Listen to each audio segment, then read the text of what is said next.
Thousands of movie fans from across the world have traveled here to Hollywood for the 7th annual Turner Classic Movies Film Festival.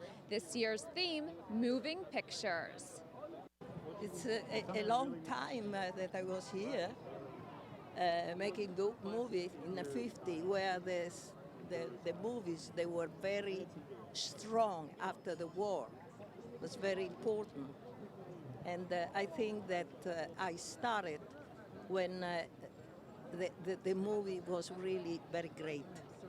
So I'm born as an actress in a very good time.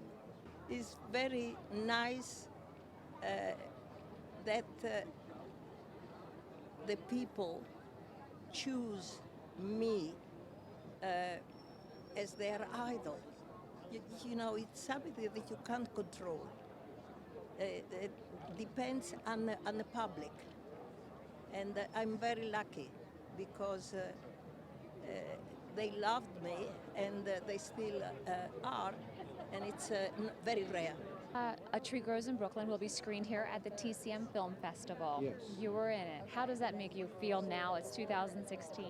Well, it makes me feel that this film has finally arrived as a true classic American film. It should be up there with Stagecoach and, as I've said, Grapes of Wrath and It's a Wonderful Life and so on. So it really is an honor to have been invited, because I think most of us, when we were making it, actually felt we were doing something unusual, that we felt we were really doing something that was going to be lasting. It's very exciting, and you see, with my husband, we used to live here many years ago in LA, and this is really very exciting to be on the Hollywood Boulevard.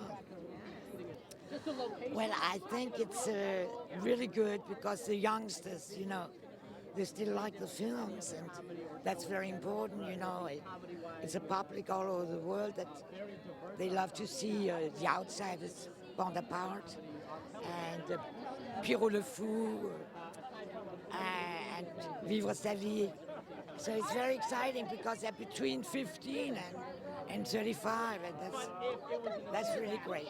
Well, I mean, it's a great theme, you know, moving pictures, pictures that move us, and a movie about two cub reporters who, through a series of phone calls and working sources and working on their typewriters, two great-looking guys with no girlfriends and no romance and no car chases and no guns, and yet somehow this movie gets you. It gets you right here. And that moment at the end when Jason Robards as Ben Bradlee tells them, go home, take a hot bath, and be back in 15 minutes, because the future of all that's at stake is the future of the First Amendment of the Constitution, freedom of press, the future of the paper. Other than that, really not anything. That gets me every time. Well, it's a long time, but it's great that people understand that this is a movie about reporting. It's not a movie about Bob Woodward and Carl Bernstein. It's really about what the process of reporting is, what it was then, and what it really still is when it's done by the basics. Nothing glamorous about what these two guys do in the movie.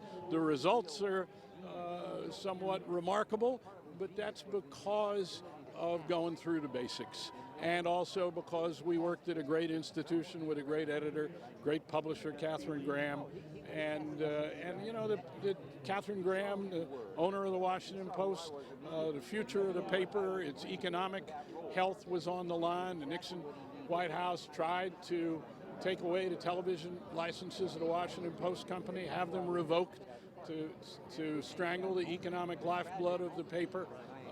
Didn't work. But she was remarkably courageous, as was our editor, Ben Bradlee. We were 28, 29 years old, but we got the information, and Bradlee and our editors knew that we had it and went with it.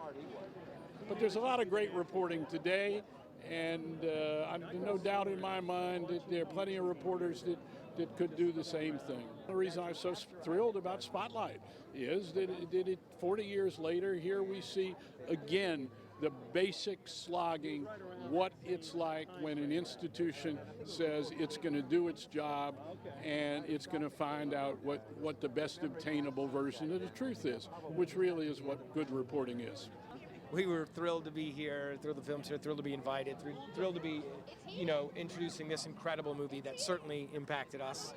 Of course, well, I mean, it's a seminal movie. Forget journalism movie, it's just a great movie. And I think when we were making Spotlight, we did our best to ignore it because we knew we were standing on its shoulders, to say the least. So when the producers approached us, they had the life rights. They knew there was something there. They didn't know what.